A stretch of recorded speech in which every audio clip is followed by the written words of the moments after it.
Živjo, pripravljam se na izziv. Trajnostni izziv, v katerem bomo proizvedli čim manj smeti. Ampak tokrat v Šparovem izzivu jaz ne bom glavni akter. Jaz bom v vlogi komentatorja. Dober dan, drage gledalke, cenjeni gledalci in dobrodošli v trajnostnem izzivu. Naši tekmovalci so družina Life z mulci in Cool družina. Soočili se bodo z izzivom, kako biti čim bolj trajnostni in proizvesti čim manj odpadkov. Pri tem jim bo pomagal Šparov vodnik za trajnostno nakupovanje in pa jaz. Čeprav mene ne slišijo, jaz bom sam pametoval v ekran. Tak, klasičen couch selektor bom. Poglejmo najprej, koliko smeti proizvede družina Life z mulci in koliko Cool družina. Smo mi ta teden tehtali naše odpadke in ugotovili, da naša družina v enem tednu zavrže približno, si pokazal koliko? 6 kilogramov pa pol odpadkov. Tako, ampak sem nismo šteli bioloških odpadkov, zato ker mi že par let zaradi vseh njegovih koristi uporabljamo kompost, tako da bomo vsaj pri bioloških odpadkih praktično nulo. Bravo, bravo, plus točke nepristranskega komentatorja. Pri bioloških odpadkih imajo ničlo, ker že nekaj časa pridno kompostirajo. Ok. Poglejmo še kulovce. Si kar težek, 436 gramov. To je zdaj celega tedna, kaj? Ja, 3 ur je 600, 4 ur je 400, 4 ur je 350. Tukajle, gor ti piše, koliko smo na teden proizvedli različnih odpadkov, tako da naš cilj je v bistvu te stvari zmanjšati. Bravo, pametno.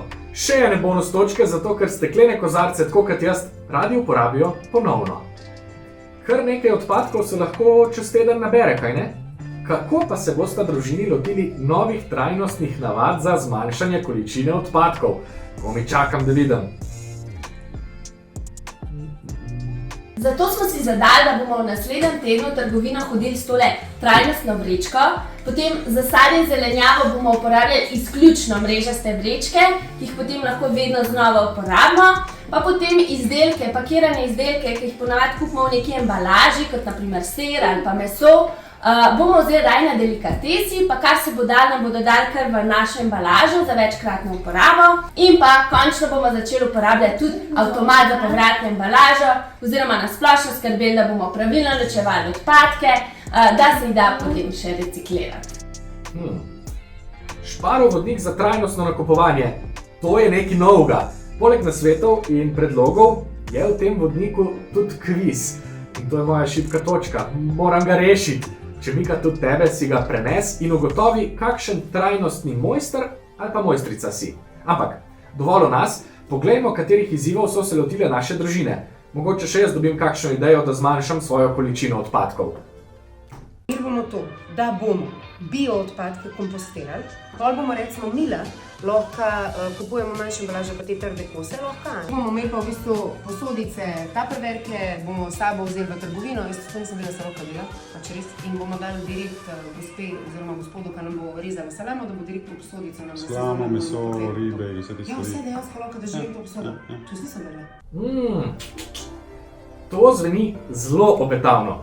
Špar ima sicer še nekaj nasvetov, kako proizvesti čim manj odpadkov.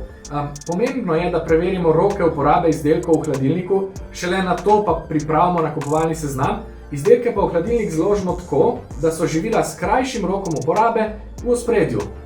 To je kar pametno. Manj odpadkov pa lahko proizvedemo tudi, če si naprej načrtujemo tedenske obroke. In ko smo ravno pri njih,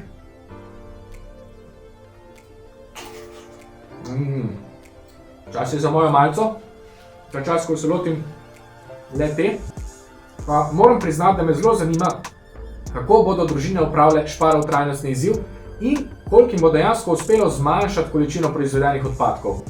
Katera družina bo boljša? Bodo to Life z mulci ali Cool družina? Ne vem, jaz sem popolnoma nepristranski, kaj mislite vi? Več o njihovih rezultatih izvemo naslednjič. Se vidimo. Oprostite, zdaj pa je čas za malico.